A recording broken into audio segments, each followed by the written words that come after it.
Hello everyone, I'm Grant Wallach at The Piano Place. I thought this might be a good time to have a little heart-to-heart talk with all of you about a fact of life concerning a four-letter word, a very powerful word, and that word is sale, S-A-L-E. All of our eyes light up when we see that word, and we often think it's much greater than it could be. Simply put, a sale would be a transaction between a seller and a buyer. And a discount is not a necessary given. Now, if you know the suggested retail of an item and is below that, then I would consider that a discount, and that could be good. Now, if there's a special event where they're going to lower their normal discounted price even less, to less, that would be a better time. So, with that in mind, when the word is displayed prominently in front of you on a TV or area, it's often a bigger sale than normal, and that's when you should be aware of the red flags that go up. Some of these have an event like a liquidation or a closing, and these are ones you have to be very careful with because there's certain things that happen that are not normal and there's no turning back on them. One of the most egregious ones is the university sale. Yes, I say a university, an institution whose mission is to educate the public. And instead, they sometimes allow a particular dealer to get in their facility and use their credibility to help them sell pianos to you.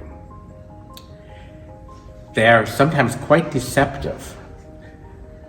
Some attorney generals have actually disallowed these sales because of the deception in their states. And I just wanted to go over a couple of those common deceptions.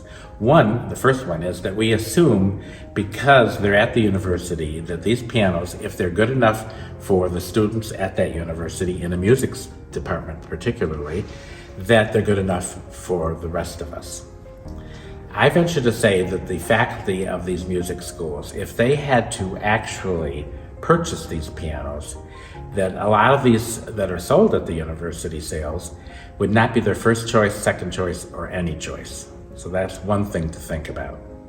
Secondly is we're just assuming, often more than they even tell you they are, that they are used by the university. I remember the first one in the Detroit area where there were 14 pianos by a manufacturer that can make more than they can sell, so they thought this is a good way of dumping their product, but just 14 were there. But the day of the sale, there were 200 of them, which brings up the thought of the extra expenses involved in these sales, so that when you think the price is right, it might actually go up from normal rather than down.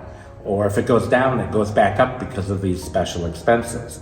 One of the major expenses is the moving costs. Just imagine if I moved all of these pianos over to a different site, I'm going to be charged for each and every one of them. And guess who's going to ultimately pay for that? That's going to be put into the asking price. So the price goes up because of that. Then, how do you know about the sale? Well, of course, how can you not? You've got newsletters, you see it on the TV, on the radio, and even on letterhead from maybe the university. And that all costs a lot of money. So the advertising costs are way higher than normal. And that has to be put into the mix so the price goes up again. If you go to these stores that are conducting these sales during the normal course of the year, when they don't have those extra moving costs or the advertising costs, usually the prices are just as good, if not better. The third cost is hiring extra people to help conduct this massive event, and primarily the liquidators. These are professional salespeople who are brought in just to sell at this event, and those that don't sell there, when they leave, they take the pianos or go with the pianos to another event, and you don't see them again. And they teach these dealers the timeline of when to start the sale and how to finish it, and all of the pressure tactics that are involved, such as the deadline. If you don't buy before 6, the sale's over. I always tell people, in general, unless it's just one of a kind and you can't get any more, that don't worry. They have your phone number, they'll call you after the sale ends, and they will extend the sale for another week. And if you wait a little while longer, they'll call you again, and the price might even go down because it was too high in the first place. So there are also special techniques that have been used, because I've learned from people who have actually worked these sales and from customers who have visited these sales. And some of them are just appalling. And I like to share one because it hit me quite kind of weird. But when the customer was standing before a particular piano with his rep, because it's always one-on-one, while he's there, another rep comes over and puts a sold tag on it. And then the rep of that first customer sees the look in their face like they've just lost out, and then says to them, "Oh, I'm so sorry, these are going so fast, you should have acted faster." And they're disappointed. And so then they offer you something very special. "I feel bad for you," says the rep, "but I happen to know of the same model, brand new in a crate. How about if I offer you that piano for the same price? Would that make you happy?" And of course, people are happy when they get a brand new one instead of a used one. But there's probably 50 of those pianos waiting in crates, and they've done this tactic over and over again.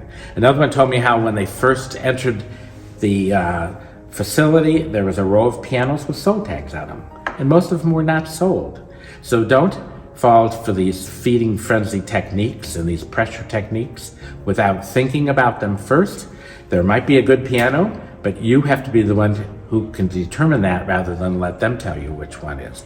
But as an alternative, why don't you come into Michigan's most trusted piano dealer, and that is the Piano Place, and come see me and or Scott or anyone else who is here, where our mission is to find the best possible piano to fit a customer's needs and wishes within their budgets. And you could do it in an atmosphere where it's quiet, and we're not going to use these pressure techniques. Take all of the time you wish, and we would love to help you in that endeavor. So come in and try our pianos or listen to our pianos, play them if you do know how to play, and I look forward to meeting all of you. Come on in. Thank you.